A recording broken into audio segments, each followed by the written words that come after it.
When did you first decide you wanted to be a writer? When I was 16. 16. So a little bit younger than you are now. Margaret Atwood, amazing. In awe of anyone who thinks they could be a writer when they're 16.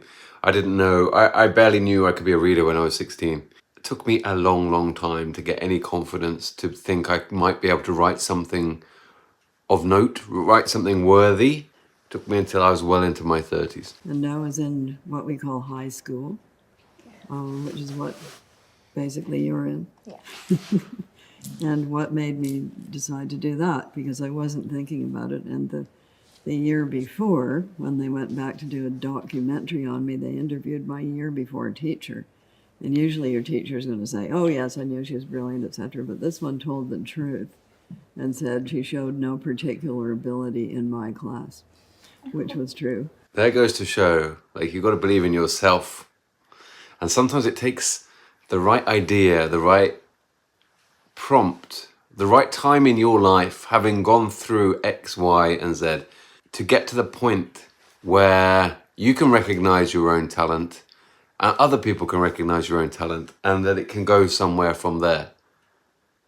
You kind of have to be a little bit bulletproof. You have to have humility in that you need to listen to criticism and learn from it, but you also need to know in your heart when you're writing the right thing for you.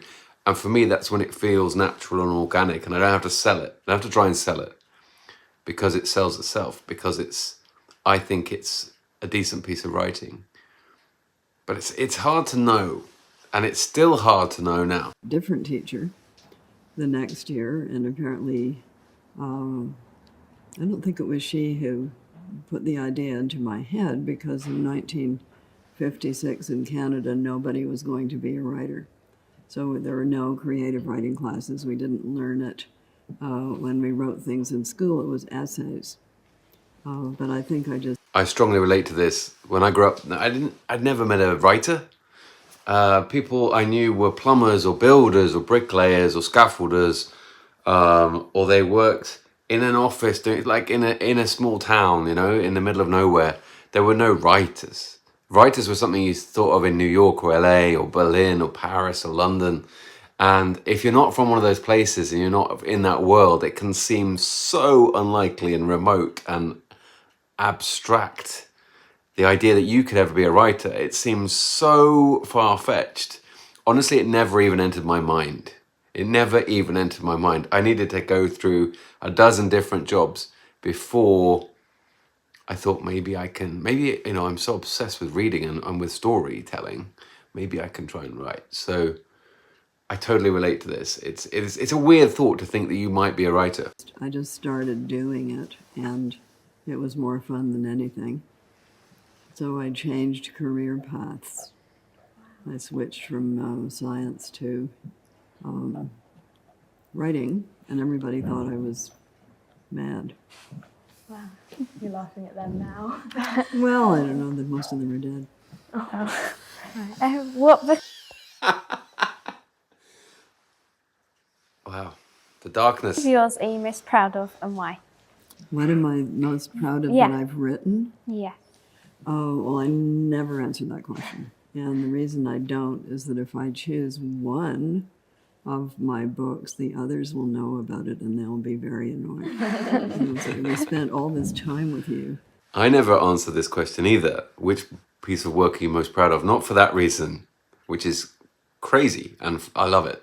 But I say I'm not proud of any. I can't be proud of it because it's like saying you're proud of yourself, and I find that a really troublesome concept. Like, it's like saying that I'm proud of my birthday, whereas I didn't do anything to be born. My mother did all the hard work. And it's the same with a book. I feel like other people can be proud of it, and I'm proud of my publishers for publishing it and my agent for finding it and all of these things. But it seems too complex and egotistical to say I'm proud of any particular piece of work. That's probably just a me issue. And you're just dismissing us, so Yeah. I don't choose amongst them.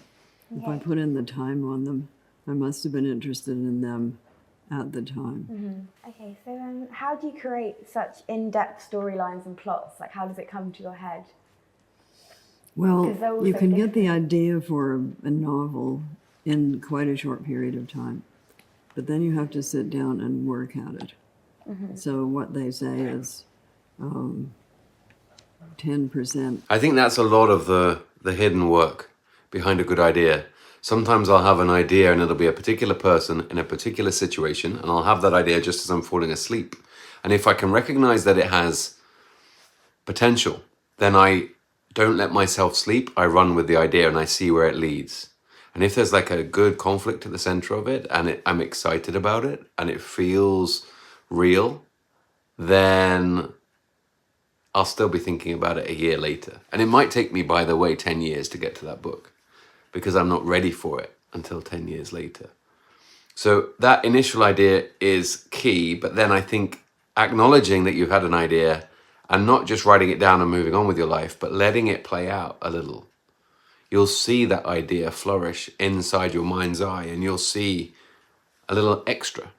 And that often is the key, is giving yourself some time, some daydreaming time. Inspiration and 90% perspiration.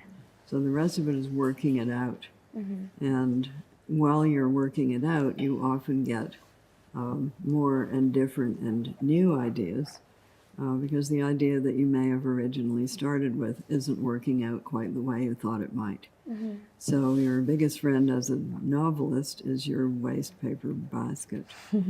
So, This actually works. Like the more time you spend with it, the more you know what to cut out and the more you understand what is at the heart of your story. And often for me, it's the 10th draft of the entire novel before I understand, that is the crux of the whole book. That is the kernel of truth or conflict or beauty or power at the center of the story. And it takes me a long time to understand that. Like superficially, it's about this. Then you go a level deeper. It's about that. And then sometimes actually it's even when the books come out, I realize what the book is actually about, what the story is really about. you throw out the things that aren't working, unless you think there's something you might use later, in which case you save it. In my experience, you save it and you never use it again. You think you've saved this folder with all these gems and these pros, you'll never use it again. That's just my experience.